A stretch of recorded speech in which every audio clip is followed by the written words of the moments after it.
Hi, this is Deepak Modok and welcome back to another new video.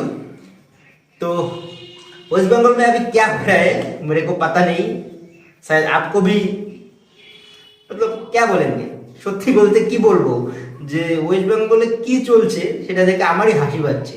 32,000-এর শিক্ষক নিয়োগ মামলা, হাইকোর্টের রায়, তারপর থেকে তো প্রাইমারি নিয়ে ওয়েস্ট বেঙ্গল জুড়ে মানে একটা আলোড়ন তৈরি হয়ে গেছে। দ্বিতীয় যে জায়গাটা যার জন্য আজকের এই ভিডিওটা সেটা কি, যে এসএলএসটির একটা নোটিফিকেশন এসএসসির তরফ থেকে জারি করা হয়েছে এসএলএসটি 2025-এর জন্য।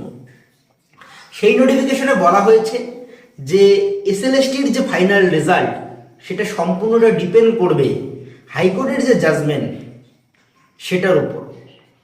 তো যদি জাজমেন্ট পজিটিভ আসে তাহলে অবশ্যই সবার জন্যই ভালো রিক্রুটমেন্ট হবে, আর যদি নেগেটিভ আসে তাহলে সেই জাজমেন্টের উপর নির্ভর করে সবাইকে সেই নেগেটিভ রিপোর্ট অনুসারে এসএসসি যা ডিসিশন নেবে সেই ডিসিশনে রাজি হতে হবে। যাই হোক, এই ছিল আজকের ইম্পর্টেন্ট আপডেট। যদি আপডেট ভালো লাগে তাহলে অবশ্যই ভিডিওটিতে একটি লাইক দিবেন, আর ভিডিওটাকে প্রচুর পরিমাণে শেয়ার করবেন আপনার বন্ধু কিংবা নিকটবর্তী কারোর কাছে। চ্যানেলে যদি নতুন হয়ে থাকেন তাহলে চ্যানেলটাকে সাবস্ক্রাইব করবেন। ধন্যবাদ।